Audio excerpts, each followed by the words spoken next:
So one of the kind of controversial things or things that we talk about nowadays is early specialization in sports. You know, why do you think people do that?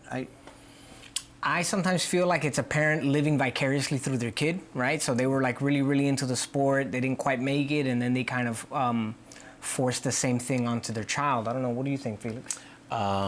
I also think that as well. I think a lot of parents and maybe kids as well have aspirations of being professional athletes. So they feel that the earlier they can start to work on that craft and that skill, the higher success rate they may have. So that's partly the reason why they may start so early.